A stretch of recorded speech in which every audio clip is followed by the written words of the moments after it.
Hello, good afternoon, everyone. Good afternoon, grade 9 learners all over the country.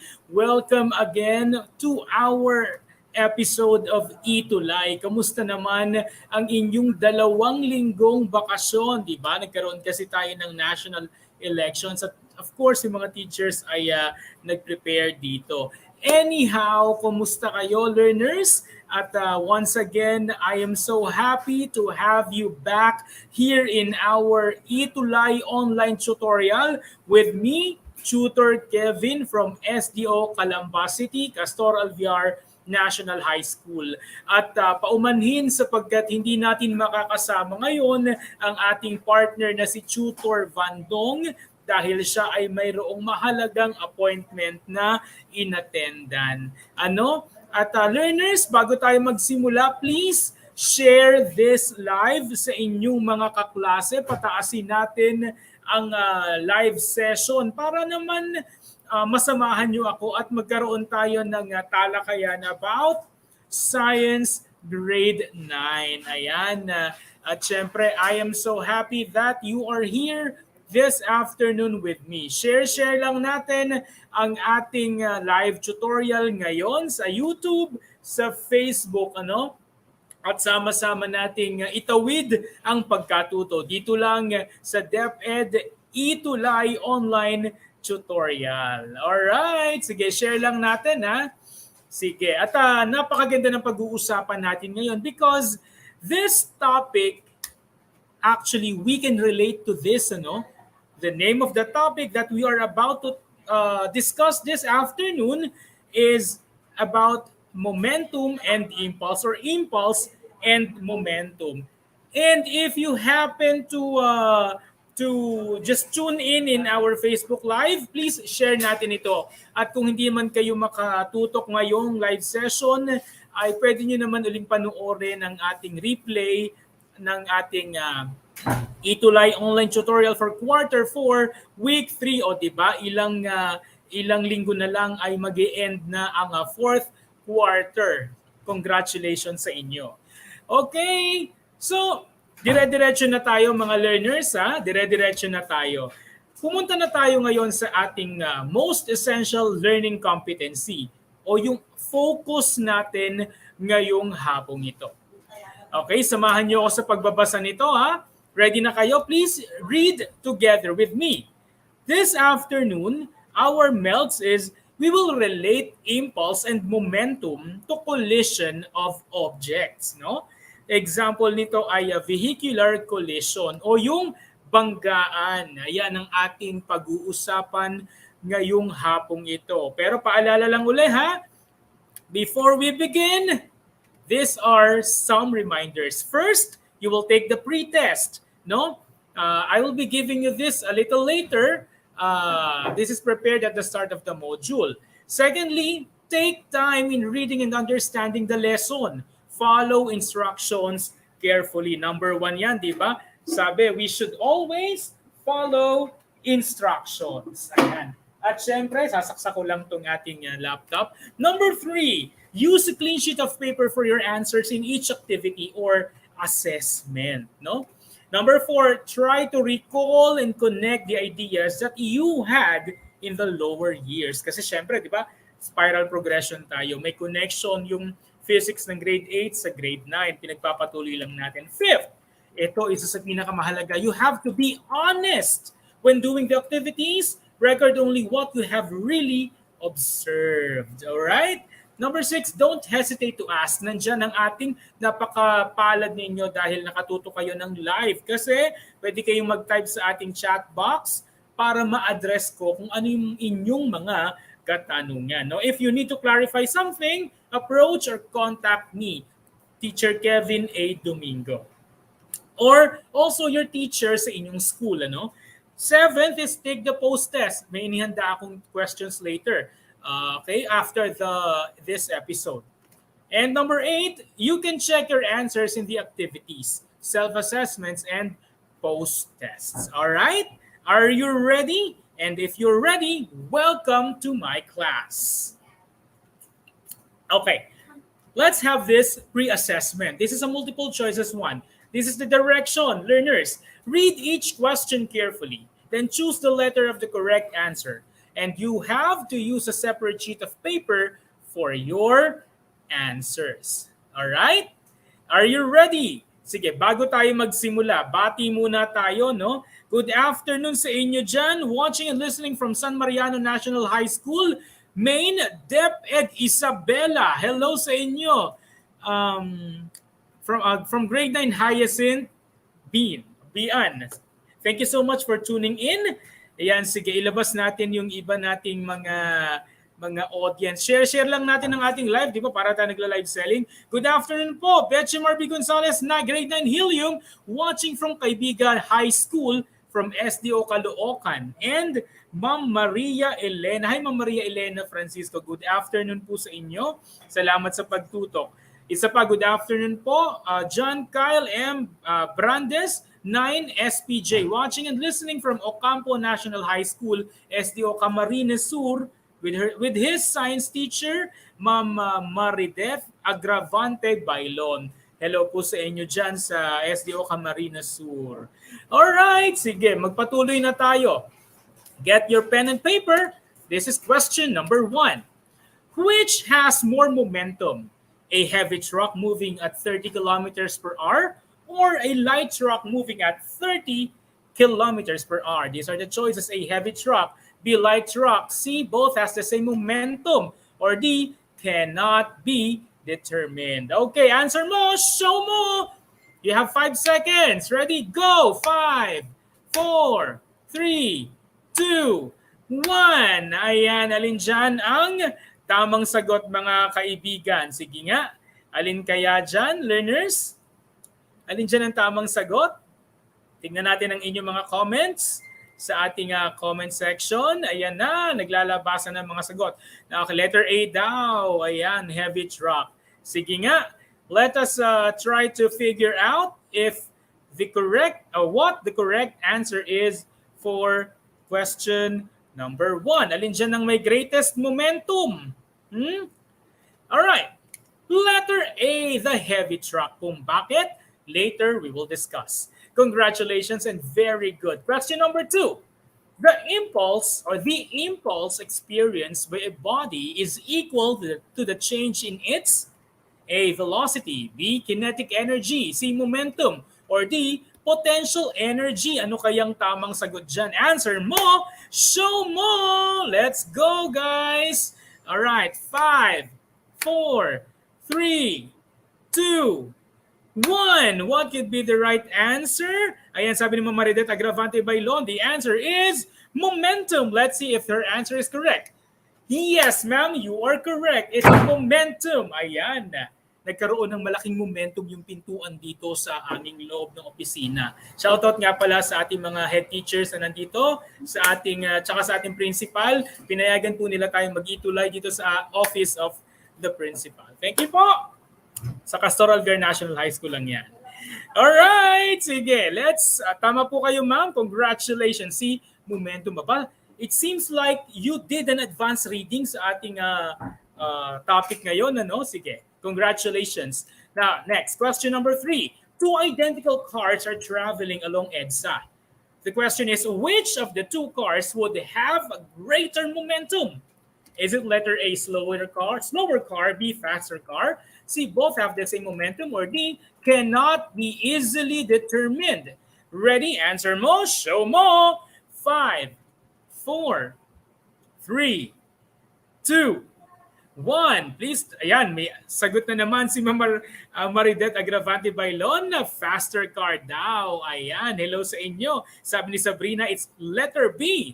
Letter B daw ang tamang sagot. Is it the faster car? Okay, what could be the correct answer here?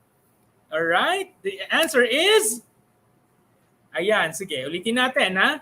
What could be the answer here? Again, let us analyze the question carefully. 2 identical cars are traveling along EDSA. Alin dyan ang may greater momentum? Ayan. Tingnan natin kung anong tamang sagot. Okay? Letter D, cannot be easily determined. No? Kung bakit, Later, sasagutin natin yan. Ano? Wag muna, bakit kaya ganun? Ba't kaya ganun? Alright, sige. Mamaya, we will have plenty of time to discuss this one. Now, to those who got all the correct answers, congratulations to you. Pero syempre, huwag kayong mag-alala. This is just a pre-assessment. Ibig sabihin, ayan, sa dulo po ng EDSA, andun po yung monumento yata yun, Sir DJ. Ayan. Kung hindi nyo nakuha ang tamang sagot, it's okay. It's perfectly fine. Bakit? Kasi this is just a pre-test. Okay? Ayan. Sir DJ, hello. Good afternoon sa iyo, ang ating magaling na tutor sa communication sa English. Ayan. Congratulations, Cytastic learners. Now, ito na. Tingnan natin. We have here figure 1. At anong nakikita nyo dito sa figure 1? Of course, you can see two vehicles. At syempre, sa gilid nila, we have a wall, no? The wall and the truck, the wall and the small car. A truck and a car hitting a wall. That's figure 1. Now, eto na yung scenario natin.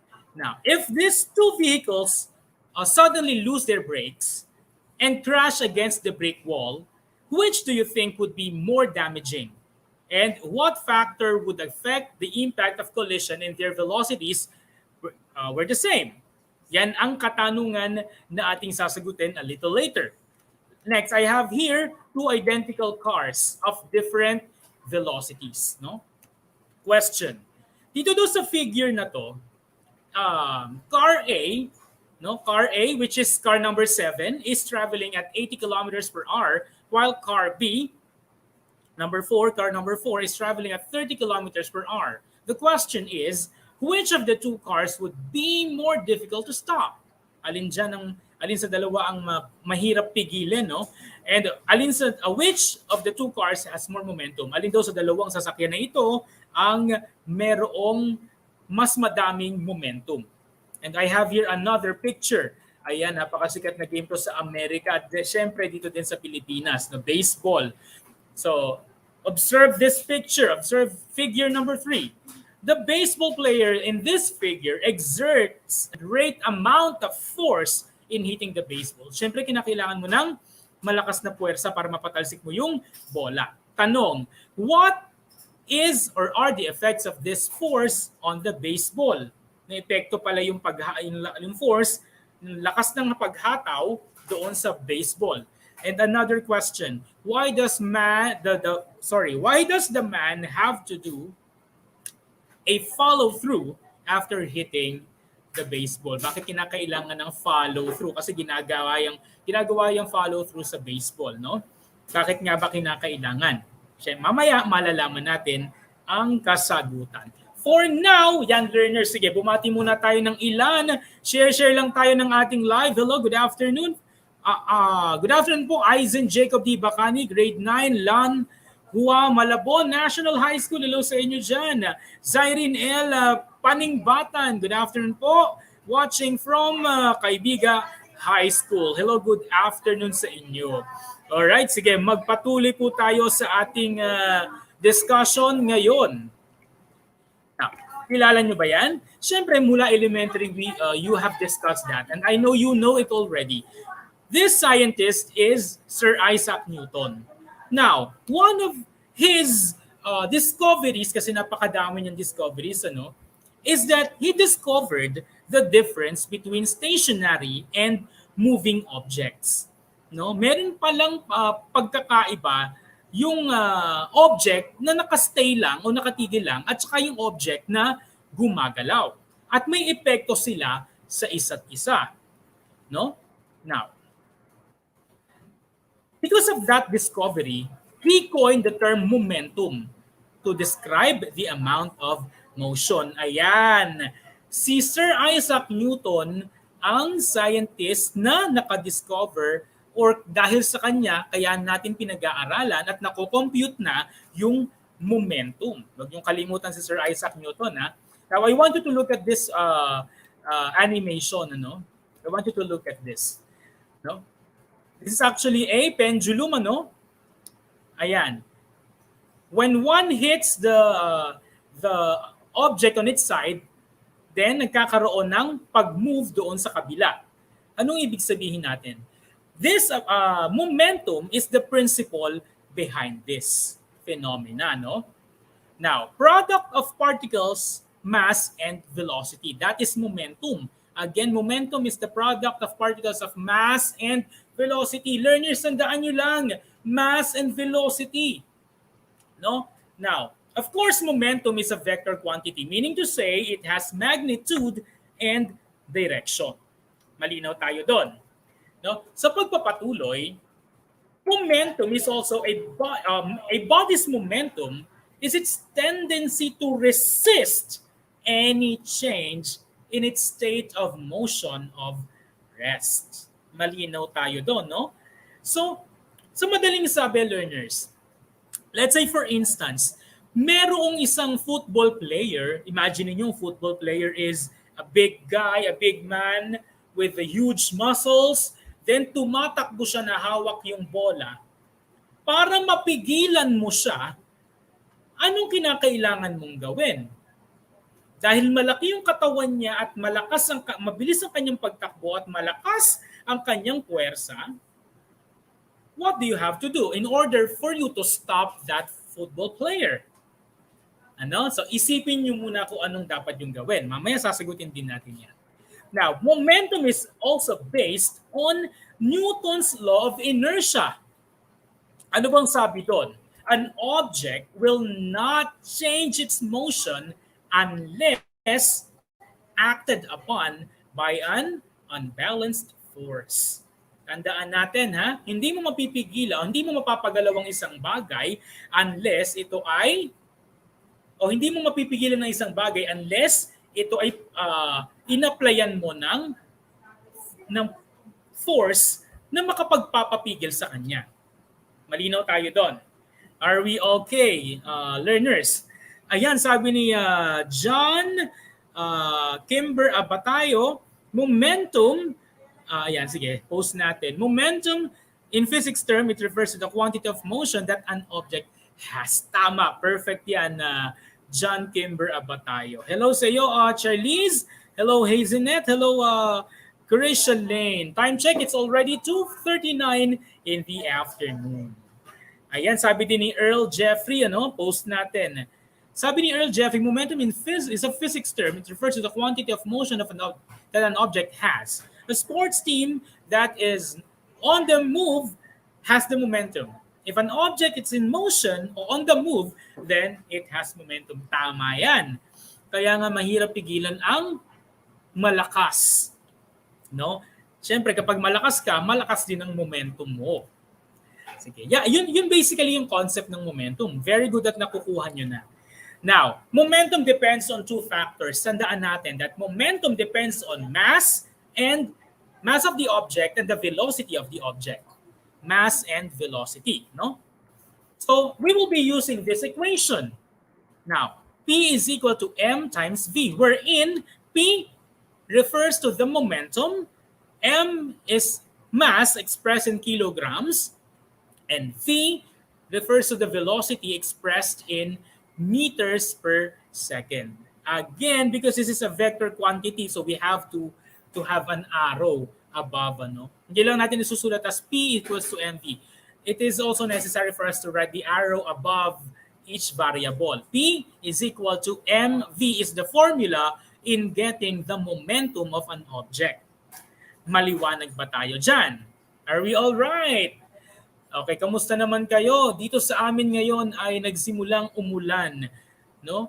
Kaya kayo dyan, alam ko medyo masarap matulog ngayon, pero please stay with me until the end of this Itulay online tutorial. Okay, sige. Padamihin pa natin ng share ha, padamihin pa natin. Again, padamihin natin. Hello sa iyo, Rian, Jenks, Jill, Eleanor, hello po. A body at rest has no momentum, sabi ni Ma'am Eleanor Aquino. Okay. So it has really no momentum. Kasi nga, stay lang siya. It's at rest siya. Alright. Thank you so much po. Ayan. John Kyle, thank you so much. Okay. Are we ready to move forward? Alright. Good job. Now, I have here a sample problem. tingnan natin kung paano natin i-apply and what's the significance of momentum, no? In this particular problem. Sample problem. Learners, problem solving skill, you have to read and understand what is or what are the details in our question. Kasi kung hindi natin alam, kung hindi natin maintindihan yung sinasabi sa problema, how can we solve the problem? Diba? Ayun, life skills din yan. This is a sample problem. What is the momentum of a 22 kilograms grocery cart which travels at 1.2 meters per second? Sa madaling sabi, ano daw yung momentum ng isang 22 kilong grocery cart o yung tinutulak natin sa grocery nilalagyan ng mga pinamili na nagta-travel sa bilis na 1.2 meters per second. Okay. Now, first identify the given. At paano natin ma-identify yung given? Ito use the variables P equals mv. So we need mass and velocity. Yun ang mga variables natin. Kasi ang tinatanong dito is what is the momentum? Therefore, what is the mass of the cart? It's 22 kilograms. Ano naman yung velocity ng cart? Yes, it's 1.2 meters per second. Anong hinahanap natin? Eh di syempre sabi sa tanong, what is the momentum? Of course, we will find the momentum P. So kompleto na tayo. Are we ready to solve? Yes, but before we solve it, kinakailangan nating alamin yung working equation natin. Since we are looking for the momentum, nasa labas siya na equation. So we will use the standard equation. P is equal to mass times the velocity. Napakasimple lang, di ba, mga learners, mga teachers, mga kasama. Now, substitute lang natin yung ating variables, no, sa ating equation. P is equal to, what's the M or the mass? 22 kilograms. What is the value of velocity? The value of velocity is 1.2 meters per second. Multiply lang natin yan. Paano natin gagawin? Eh, di 22 kilograms times 1.2 meters per second. Sige, learners, pakitype nga ang tamang sagot. Yan sabi ni Henschel. Yan, hello Henschel. 26.4 kilograms meter per second. Napakabilis. Ako, nakakatuwa naman. Hello sa inyo dyan. Tutor Vandong, kamusta ka dyan? I hope you are doing well. I hope you are also okay. At natapos mo yung transaction mo. Ayan, na-miss ko itong mga learners natin eh. Sige, solve na natin. 22 kilograms times 1.2 meters per second is... Tama si Henschel at ang iba pa natin mga learners is 26.4 kilograms meters per second. Eh, ano namang ibig sabihin nito? Ano namang ibig sabihin nitong figure na to? Therefore, ang momentum daw ng 22 kilograms grocery cart na nagta-travel sa bilis na 1.2 meters per second ay 26.4 kilograms meter per second. Yun ang kanyang momentum. Ganun siya kalakas. Ganun siya. Okay? Yun yung momentum niya. Nakuha po ba? Thumbs up nga kung nakuha. Ayan. Tama si Emil, tama si Jazel, si Elisha, si Sherilyn, si Ermeline, si John Kimber, si Marian, si John Kyle. Thank you so much. I'm pretty sure matutuwa ang inyong mga science teacher. Paki-mention nga ang pangalan ng mga science teachers nyo. Type nyo naman please para mabati natin sila. Ayan. Naku, may solution pa si Graciela, no? Thank you so much. Ayan. Sige, let's move forward. Another sample problem. Sige, this is the sample problem. Analyze this carefully. A 3,000 kilograms truck travels with a velocity of 30 meters per second to the east. May direction tayo, east. What is the momentum of the truck? No? Meron daw 3,000 kilogram na truck na tumatakbo na may velocity na 30 meters per second papunta sa east. Ano daw yung momentum ng truck ngayon? Sige nga. Can I give you 10 seconds? O sige, 10 seconds, go! Ayan, si Henschel, of course, si Ma'am Bandong. Thank you so much, Henschel, for always tuning in. I know that you are a smart student, no? Congratulations. At sa lahat ng ating mga learners. Ayan, padamihin natin ng share. You still have 5 seconds. Sige, type your answers. Sige. In order for you to answer this correctly, Huwag natin kalimutan yung proseso, huwag tayong mag-shortcut agad. Write the given, write the working equation, substitute, then solve. Alright? Sige, are you ready? Ayan, si Henschel, meron na ring sagot. Yan, thank you so much. Sige, once again, maraming salamat po sa ating mga learners at teachers na nakatutok ngayong hapong ito. Sige, let us solve. Time is up. Sige, what are the given? We have the mass. What's the mass? It's 3,000 kilograms. What's now the velocity? The velocity in our problem is 30 meters per second going to the east. Find the momentum, P. Kasi momentum yung tinatanong, no? Now, let us know what equation is applicable for this. Ayan. Still, we will use P is equal to M times V. Substitute 3,000 kilograms times 30 meters per second. Anong tamang sagot? Sabi ni Henschel, ni Ermeline, ni Rebecca, ni Henschel, ni Jazel, yan, ni John Kimber, ni John Kyle ay 90,000 kilograms daw. Tama ba ito? Yes, it's 90,000 kilograms meters per second going to the east. Very good learners. Congratulations. Again, hindi naman sapat na alam natin kung paano i-solve. Dapat alam din natin kung paano ito gamitin, no? Therefore, we therefore conclude that the momentum of a 3,000 kilograms truck that travels with a velocity of 30 meters per second east is 90,000 kilograms meters per second. Malinaw tayo. 90,000 kilograms meters per second going to the east ang momentum ng isang truck na mayroong bigat na 3,000 kilos at tumatakbo ng 30 meters per second papunta sa east. Alright? Ayan. Ako, alam nyo, learners, di ba nararanasan natin na kapag tayo ay may bit-bit na timba na walang laman at mayroong laman at tayo lumalakad, ano kaya ang at tayo ay nakipagkarera, no? Diba, may timba kang hawak at may lamang tubig. Yung kaibigan mo, pareho din kayo ng weight, pareho kayo ng height, pareho kayo ng body build, parehong-pareho kayo. At ang karga niya ay kalahating timbang tubig. Sino kaya ang mas mabilis gumalaw?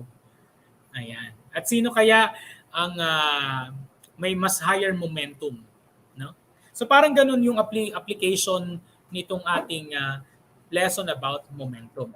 Now, going back to this figure, we have here the two vehicles. Suddenly, nawalan sila ng preno at sila ay bumangga doon sa wall.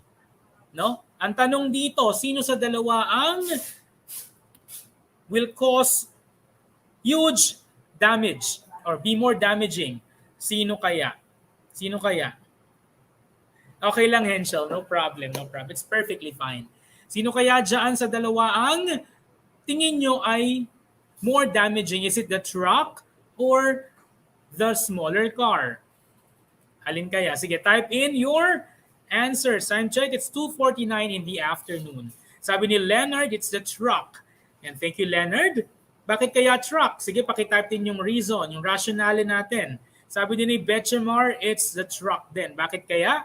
Sige, type your answer even if it's in Filipino or Taglish or pure English, okay lang yan. Paki-type lang po yung tama, yung reason ninyo, no? Ayan. Sige. And sabi ni Henschel, it's the truck also. Shall we reveal the answer? Sige, let us reveal the answer. Is it the truck? Yes. If both truck and car are moving at the same velocities at nawalan sila ng brake, the truck would cause more damage on the wall by the virtue of mass. Mas massive kasi yung truck. No? So kahit they are running at the same velocity, by virtue of mass, which is on the side of the truck, because it's bigger, it will cause more damage to the wall. Very good. Congratulations. Watching from Pinalagdan High School, Mabel Eugenio. Ayan. Hello, Leon Espiritu. Hello, Noel Ariana de Jesus.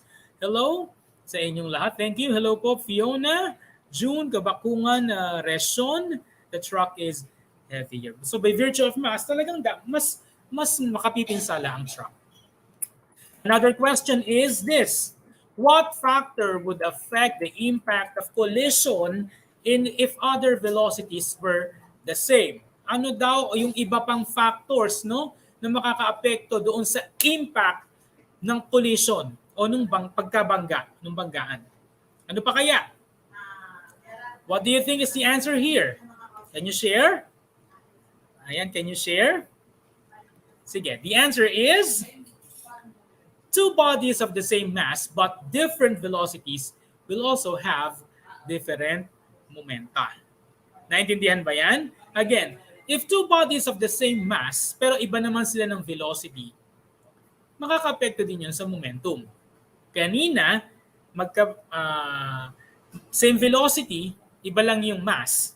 Ngayon naman, same mass, different lang yung velocity, still, maapektuhan niya yung momentum. Remember that momentum depends on two factors, namely the mass and the velocity. Are we clear on that? Good job. Sige, again, momentum, mass, and velocity. How about this? Ito na, isa pa sa exciting part, no? In which, which of these two cars would be more difficult to stop? Alin dyan? Is it car number 4 or car number 7? Si car number 7 nagka-travel ng 80 kilometers per hour. Car number 4 is traveling at 30 kilometers per hour. Sino sa dalawa ang mas mahirap pigilin? Sino kaya? Car A daw. Tingnan natin. Ayan. So, cars A and B have the same mass. But since car A has greater velocity, it has greater momentum, making it more difficult to stop than car B. Very good naman si Marideth Agravante. Thank you so much. Ayan. Thank you so much. Mas malakas o mas madaming velocity yung car A. Kaya mas mahirap siyang pigilan. Imagine niyo na lang, dalawang kalaro mo nagtatakbuhan, isang mabagal, isang mabilis. Gusto mo silang pigilan. Sino mas mahirap pigilan sa dalawa? Eh di syempre, yung kaklase mo na o kalaro mo na mas mabilis tumakbo. Mahirap pigilin yun. Di ba? Minsan nga, pag nabangga ka pa niya, magtataob ka. Mahirap. Para mapigilan mo yun, kinakailangan mo din ng great force para ma-counteract mo at mapigilan yung object na mas greater momentum. Kaya hindi, parang ganito lang yan. Paglabanin mo yung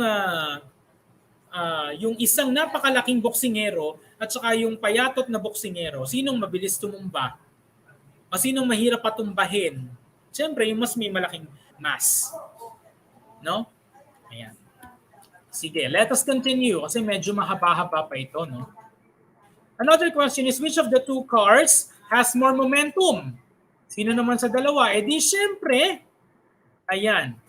In physics, the external force acting on an object over a specific time leads to a change in momentum of the object A. Object A has a greater momentum. Shoutout nga pala po sa ating mga writers sa LEAP sa Region 4A Calabarzon. Thank you so much po, CLMD, for allowing us to use your material. And to the teachers, batiin natin nga yung mga pangalan ng mga teachers na nagsulat ng module na ito. Hello po sa inyo, Ma'am Edna B. Gabriel, Sir Rizalito A. Licos, Ma'am Mary Ann Castro, and Ma'am Rochelle Rosales. Thank you so much po for giving us this very, very useful module. Ayan. Ayan, tama si Graciela, it's car A. Ma'am Eleanor Aquino, yes, it's car A po. Thank you so much po for participating sa pagpapatuloy ng ating aralin. Ayan. Bilisan lang natin si impulse kasi halos magkakambal naman si impulse at saka si momentum. Pag sinabi nating impulse, of course, it starts a body into motion. And the motion is produced by a starting force. That is the impulse, no? Ano pa? A force applied to an object for a certain amount of time. So that is the impulse. Sa madaling sabi, we solve impulse by using this formula. Impulse equals F times T, wherein I is the impulse, newtons per second, F is a force in Newton, and the time is expressed also in seconds. No? Sample problem, calculate the impulse of a car crash that exerts a force of 270 Newton over a time of 0.9 seconds. Ano kaya ang impulse niyan? Sige, ano po kayang impulse niyang sasakyan na aksidente at nag-exert ng force ng 270 Newton? Ano kaya? Given. Ano na yung mga variables? We need force, time, and the impulse. Force, the amount of force is 270 Newton. Malinaw yan sa tanong. Time is 0.9 seconds. Ang hinahanap natin is, the missing variable is the impulse. Therefore, our equation is I equals Ft. Substitute lang natin 270 times 0.9 seconds. Di syempre, ang tamang sagot ay, ano kaya? Pakitype nga po ng tamang sagot. Multiply nyo lang. Ready? It's 243 Newton per second. Or Newton seconds. Yan ang tamang sagot. E ano namang implication yan? The impulse of a car crash that exerts a force of 270 Newton over a time of 0.9 seconds is ganyang kalakas, 243 Newton seconds. Another question. Wala na pala, no? Let us relate impulse at saka momentum. Now, impulse is equivalent to a change in momentum. The less massive object will have less momentum if the velocities are the same. That is the condition. If the velocities are the same, the less massive object will have lesser momentum. And impulse is equivalent to the change in momentum. Sa madaling sabi, pag malakas ang suntok mo, syempre, nagdedepende doon yung impact ng at epekto noon dun sa susuntukin mo. Kung ito man ay malakas ang, di ba sa mga comedy, sinuntok niya yung wall dahil siya ay na-broken, sinuntok niya yung wall.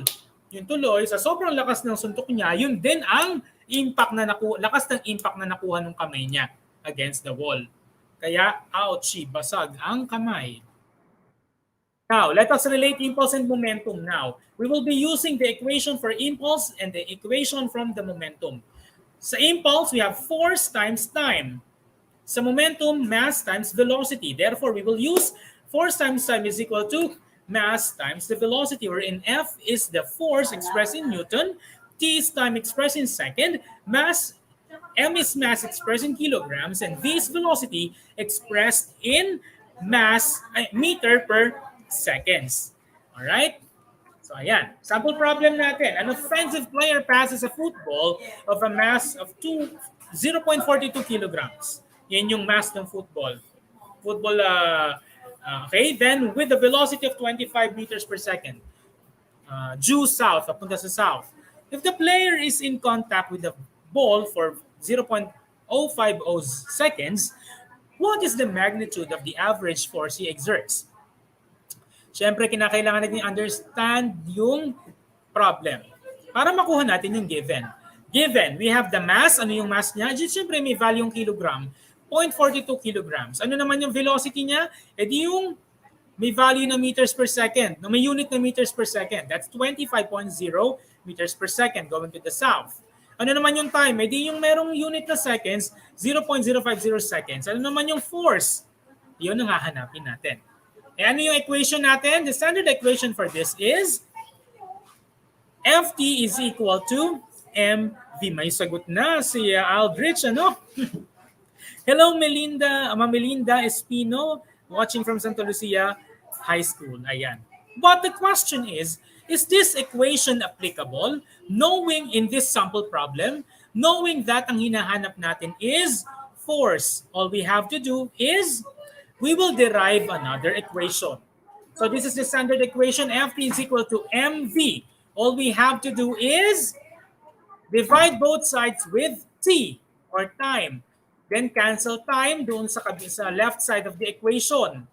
Matitira ngayon si force. Therefore, force is equal to mass times velocity divided by time. This will be our working equation. F is equal to mv divided by t. Now, let us solve this problem. So ayan na, meron na tayong working equation. All we have to do is to substitute. Plug in all the values. 0.42 kilograms times 25.0 meters per second south divided by 0.050 seconds. Multiply 4.42 kilograms to 20 to the velocity, then divide it by the time. What could be the answer here? Ayan, may sagot na sila. 210 kilograms meters per second squared. Thank you so much, Chloe. Thank you so much. This is the answer. Tama din si Ma'am Antoinette Hernandez. Yan, very good talaga. Very good. Next. So ano ngayon? Ang conclusion, edi syempre, kinakailangan ng 210 kilograms meters per second, kilograms meters per second squared. Yun yung sagot dito dun sa what is the magnitude of the average force that the football player exerts. So he exerted 210 kilograms meters per second squared. Ayan, back to this picture. Ano ngayon yung sagot dito? The baseball player in figure 3 exerts a great amount of force in hitting the baseball. What is or are the effects of this force on the baseball? Anong epekto ngayon dun sa baseball? Sa lakas ng pagpalo ng baseball player, lakas ng pag-swing niya dun sa bat, anong epekto nun sa baseball? Of course, the baseball player exerts force to change the baseball's momentum by hitting it with a bat. Di ba? Yung pitcher, binato niya ng malakas kasi yung bola. Eh syempre, ang goal mo as the baseball player is hindi lang matamaan yung bola, kundi lumayo pa yung bola. No? So kinakailangan siyang i-hit ng mas malakas. Alin ang i-hit? Yung bola. Anong pang-hit ng mas malakas? Eh di yung baseball bat. Malinaw? Kasi kung equal lang yung force ng dalawa, halimbawa, same force lang yung pagbato at same force lang yung paghataw, eh hindi lalayo yung bola. Kinakailangan, there should be a greater force that will hit the baseball. Malinaw? So swing mo siya ng mas malakas. Alin tinutukoy ko? The baseball bat. The second question is, why does the man have to do a follow-through after hitting the baseball? Bakit nga ba? Kasi para ma-increase yung time of contact with the baseball and change its momentum further. Yun yung sinasabi ko, kinakailangan iswing mo yung katawan mo ng mas malakas para syempre hindi lang equal yung amount ng force na ihahataw mo doon sa bola. Kasi ang goal mo nga is mapa-home run o mapalayo yung bola, no? So yun yung konsepto ng impulse and momentum sa baseball, no? Ganun lang siya kasimple. Mabilis lang to. Impulse computed as the product of mass and velocity, while momentum computed in integral form. Baliktad tayo, sorry. This is the impulse yung kanina, no? So momentum yung kanina, then yung isa naman is the impulse. Sige, correct natin yan. Yan, masyado kasing excited si Sir Kevin. Ayan. So this will be the momentum. Nagkabaliktad lang. And this will be the, sorry. This one is the, sorry. This one is impulse. So pag sinabing momentum, syempre, kinakailangan natin tandaan yung computed as the product of mass and velocity. Impulse, integral of a force over a certain period of time. Used to calculate the force that acts sa momentum. Sa impulse, the value of force is needed in order for it to be calculated. No? So sa madaling sabi, sa impulse, kinakailangan mo munang pag-aralan kung gaano kalakas yung object na ika-counteract mo. No, hindi pwede, syempre, para ma-counteract mo siya, either mas same force or mas malakas yung force na i-apply mo. Okay na to? You just have to multiply this. Okay na yan? Sige. Now, let's have the post-test. Multiple choices, talagang mabilis lang to, no? Run through lang. Read each question carefully, then choose the letter of the correct answer. You should use a separate sheet of paper for your answer. Ready? Number 1. A bus and a car are traveling along EDSA, having the same velocity. Which of the two vehicles would have greater momentum? A, bus, B, car, C, both have the same momentum, or D, cannot be determined. What is the correct answer? Answer mo, show mo! Ayan, the answer here is letter, ano kaya? A. The bus has a greater momentum kasi mas malaki si bus kaysa kay car. No? Question number 2. A lady tennis player hits an approaching ball with a force of 750 Newton. If she hits the ball in 0.002 seconds, how much impulse is imparted to the tennis ball? Ano kaya? Ganong kabilis, 0.002 seconds yung pagpalo nung sa bola. So, ano kayang sagot?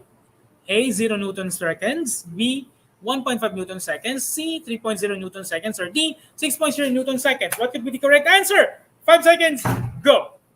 5, 4, 3, 2, 1. Ayan, the correct answer is, sabi ni Betchamar, it's letter A. Letter B daw ang sabi ni Marideth. Ayan, sige, tingnan natin. The correct answer is B, 1.5 Newton seconds. So kapag iniswing pala niya yung raketa niya sa bilis na 0.002 seconds. So ayan, 1.5 Newton seconds. Number 3, a 25 kilogram girl is riding a 5 kilograms with a velocity of 5 meters per second east. Ano ngayon yung total momentum ng girl at saka ng bike? Okay? Ano yung total momentum? A, 100 kilograms meters per second. B, 125 kilograms meters per second. C, 150 kilograms meters per second. Or D, 200 kilograms meters per second. 5 seconds. Go! 5, 4, 3, 2, 1. What could be the correct answer here? Sige, type in your answer. The correct answer is letter. And you have to find the momentum, the momentum. The correct answer is letter D, 150 kilograms. No? Kasi 25 plus 5 is 30. No? Then, you have to multiply it by 5. It's 150 kilograms meter per second. Sige nga, check natin. Check natin, learners, kung anong tamang sagot. Kayo nga. Ayan, sige. Ulitin natin. Therefore, we have 30 times 5 is 150 kilograms meters per second.